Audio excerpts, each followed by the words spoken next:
What's up, guys? Welcome back to another episode of the rebuild series.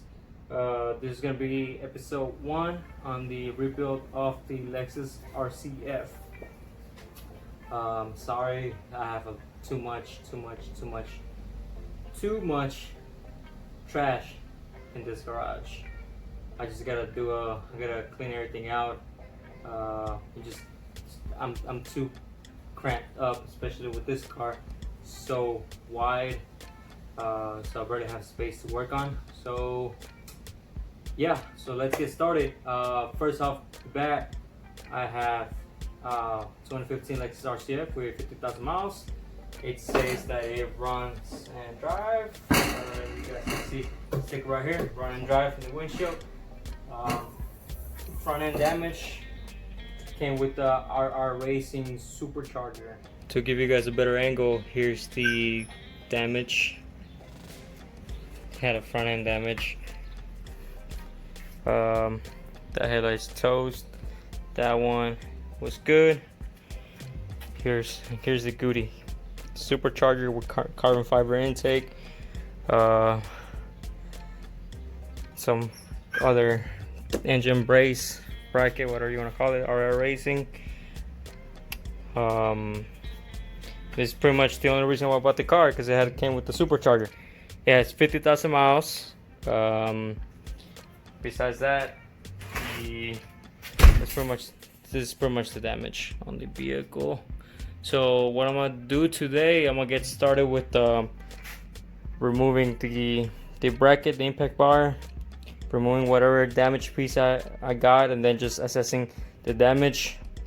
Maybe starting this car up. I tried starting it, but it looks like everything's pushed in. So the serpentine belt, something was eating this serpentine belt. So that serpentine belt is bad. I gotta change it. I gotta see. Hopefully there's nothing else is pushed in badly. Hopefully there's no more damage. The battery was dead, so I took it to get charged. But besides that, this is it. Also, a bunch of airbags deployed. Almost all the airbags deployed except the dash airbag, so that's good. So let's get started. Let's start with the time lapse.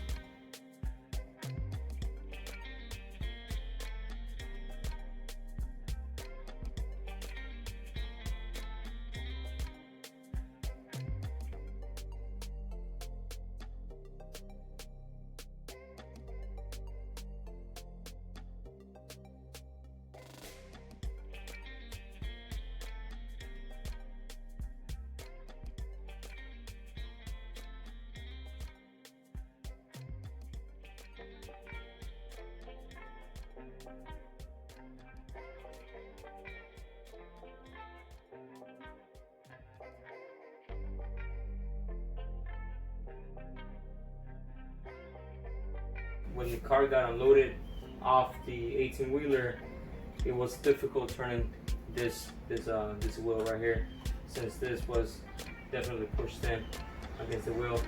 So I would have to get this pulled out. Nothing too major.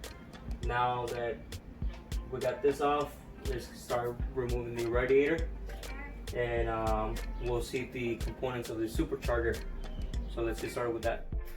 As you guys can see, this apron is way too pushed into the wheel. As you can see, this is also pushed in, which is locking up the supercharger and the serpentine belt. That's why the serpentine belt of the supercharger is a little bit gone. So yeah, let's get started with removing the radiator and the headlight. Let's get to it.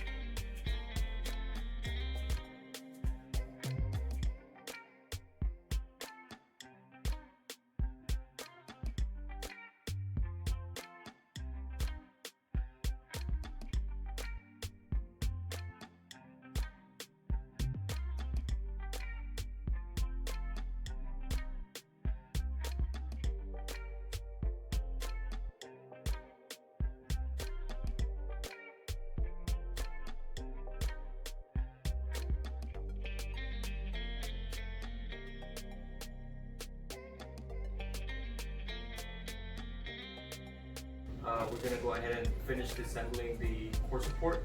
As you can see, it's almost completely gone. I mean, completely pulled it off. It's just the bottom piece that got kind of wrinkled and harder to remove. But I'm gonna remove that. I already bought the whole core support from the dealer. I didn't buy this piece. This piece kind of looks good, so hopefully they can fix it. If not, I'll just go ahead and buy this piece.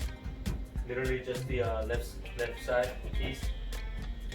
Everything else, already bought it off. Let's go ahead. We're gonna go ahead and take off the whole piping for the supercharger, and we're gonna try and take the RCF to the body shop so they can hopefully pull the frame, pull the curtain, that curtain right here that got pushed inside into the tire. Let's get started with this. With removing the core support, and that's it. Let's get started.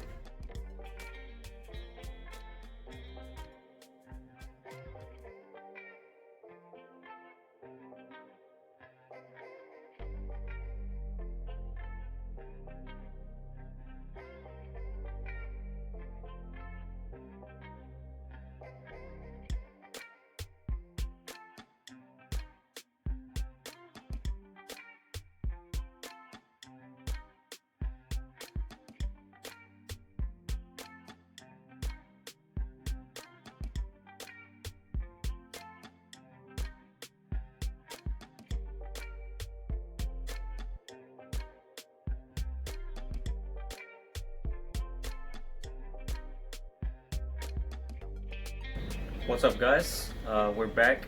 As you can probably not see, since I'm not in the garage, the RCF is not with me right now. I have the RCF at the body shop getting the frame pulled.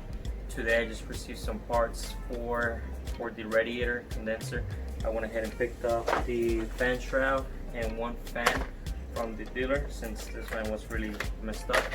So let's go ahead and assemble everything and drop off the parts at the body shop so they can continue fixing the frame, aligning everything, and the faster I do this, the sooner they will have the car for me. So let's get started with the radiator assembly.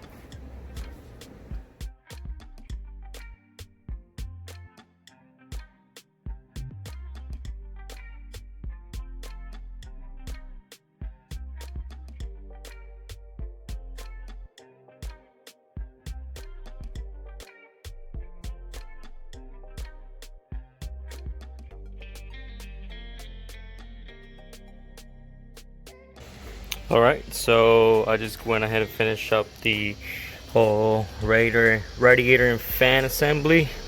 You guys can see.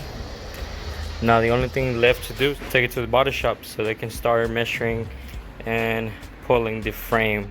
So let's get to it.